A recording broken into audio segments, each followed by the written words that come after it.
ജയലളിതയുടെ തോഴി ശശികല നടരാജൻ തമിഴ്നാട് മുഖ്യമന്ത്രിയാകും. അണ്ണാ DMK നിയമസഭാ കക്ഷിയോഗം ശശികലയെ നേതാവായി തെരഞ്ഞെടുത്തു. ഒ പനീർശെൽവം മുഖ്യമന്ത്രി സ്ഥാനം രാജിവെച്ചു. വ്യാഴാഴ്ചയാണ് ശശികലയുടെ സത്യപ്രതിജ്ഞ.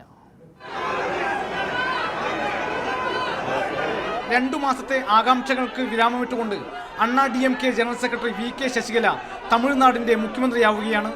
ഉച്ചകഴിഞ്ഞ് 2:15 ചേർന്ന അണ്ണാ DMK MLA-മാരുടെ യോഗമാണ് അവരെ നിയമസഭാ കക്ഷി നേതാവായി തെരഞ്ഞെടുത്തത്. മുഖ്യമന്ത്രി ഒ പനീർശെൽവം കക്ഷി നേതാവായി ശശികലയുടെ പേര് നിർദ്ദേശിച്ചു.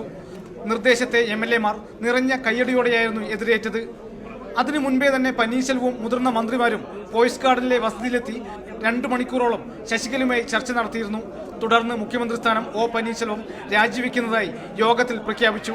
മുഖ്യമന്ത്രി സ്ഥാനം കൈവിടാൻ പനീർശെൽവം മടിക്കുന്നതായി വാർത്തകൾ ഉണ്ടായിരുന്നെങ്കിലും അതിനെയെല്ലാം അപ്രസക്തമാക്കിക്കൊണ്ടാണ് അദ്ദേഹം തന്നെ യോഗം നിയന്ത്രിച്ചതും ശശികലയുടെ പേര് നിർദ്ദേശിച്ചതും. തമിഴ്നാടിന്റെ ചുമതലയുള്ള ഗവർണർ C. വിദ്യാസാഗർ റാവു ഇപ്പോൾ ചെന്നൈയിലില്ല.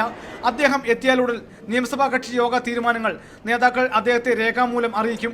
അതിനാൽ ഇനി ശശികലയ്ക്ക് മുഖ്യമന്ത്രി സ്ഥാനത്തേക്ക് സാങ്കേതിക കടമ്പകൾ മാത്രമേയുള്ളൂ. നേതാക്കളെയും MLA-മാരെയും കൂടെ നിർത്തുന്നതിൽ ശശികല വിജയിച്ചിരിക്കുന്നു. പക്ഷേ സാധാരണ ജനങ്ങളുടെയും പാർട്ടി പ്രവർത്തകരുടെയും എതിർപ്പിനെ അവർ എങ്ങനെ മറികടക്കുന്നു എന്നതാണ് അവരുടെ വിജയം. അതുതന്നെയാണ് അണ്ണാ DMK എന്ന പാർട്ടിയുടെ ഭാവിയും. ക്യാമറാമാൻ GLV പ്രസാദിനോടൊപ്പം G. പ്രസാദ് കുമാർ, മാതൃഭൂമി ന്യൂസ്, ചെന്നൈ. ജയലളിതയുടെ വഴിയെ എത്ര ദൂരം സഞ്ചരിക്കാൻ ശശികലയ്ക്ക് കഴിയും? ശശികലയുടെ ഉയർച്ച BJPയുടെ പ്രതീക്ഷയെ തകർക്കുന്നതാണോ?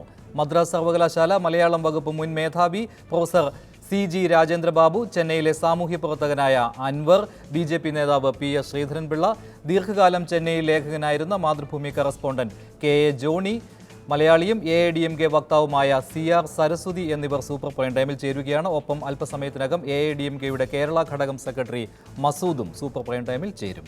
ചർച്ചയിലേക്ക് കടക്കുന്നതിന് മുൻപ് ഒരു ചെറിയ ഇടവേള.